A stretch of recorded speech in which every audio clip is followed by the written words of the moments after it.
শ্রীলঙ্কাকে হারিয়ে টি-20 বিশ্বকাপ থেকে বিদায় নিল পাকিস্তান। সেমি নিশ্চিত করতে ৬৫ রানে জয় পেতে হতো সালমান আঘাদের। তবে ম্যানিন গ্রিনদের আশা ভেস্তে দিয়ে লঙ্কানরা হেরেছে ৫ রানে। টস হেরে আগে ব্যাট করে সাহিবজাদা ফারহানের দারুণ সেঞ্চুরিতে ২১২ রান করে পাকিস্তান। জবাবে নির্ধারিত ওভারে ২০৭ রানে থামে শ্রীলঙ্কার ইনিংস। আরও একটা বিশ্বকাপ, আরও একটা আক্ষেপ সঙ্গী হলো পাকিস্তানের। সেমিতে যেতে হলে সালমানদের জিততে হতো অন্তত ৬৫ রানে। ২১২ রানের বড় স্কোর গড়েও লঙ্কানদের ১৪৭ রানের মধ্যে আটকাতে ব্যর্থ ম্যানিন গ্রিনরা। শেষ পর্যন্ত মাত্র ৫ রানে জিতে বিশ্বকাপ থেকে বিদায় নিল সালমান আঘার দল। টস হেরে ব্যাটিংয়ে নেমে দলের দায়িত্বটা ঠিকই নিয়েছিলেন সাহিবজাদা ফারহান ও ফখর জামান। উদ্বোধনী জুটিতেই দুজনে করেন ১৭৬ রান।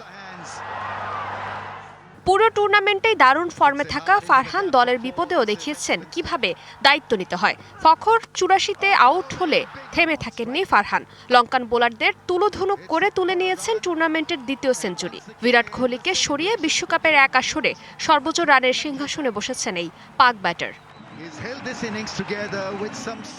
৭২ ঘন্টা ময়েশ্চার লক সমৃদ্ধ লিলি বডি ওয়াশ, শিয়া বাটারের গুডনেস স্কিন রিপেয়ার করে রাখে সফট ও গ্লোয়িং। শেষ দিকে একেবারেই ফিকে ছিল পাকিস্তান। শেষ ৪ ওভারে ওরা করেছে মাত্র ৩৫ রান। এতে স্কোরবোর্ডে সংগ্রহ দাঁড়ায় ২১২। লঙ্কানদের সামনে টার্গেটে ২১৩ হলেও পাকিস্তানের মিশন ছিল শ্রীলঙ্কাকে ১৪৭ রানের মধ্যে আটকানো। তবে সেটা শেষ পর্যন্ত হয়ে ওঠেনি। শুরুতে সাফল্য পেলেও পাকিস্তানের সব আশা ভেস্তে দেয় লঙ্কান ব্যাটার রত্নায়ক ও অধিনায়ক দাসুন সানাকা।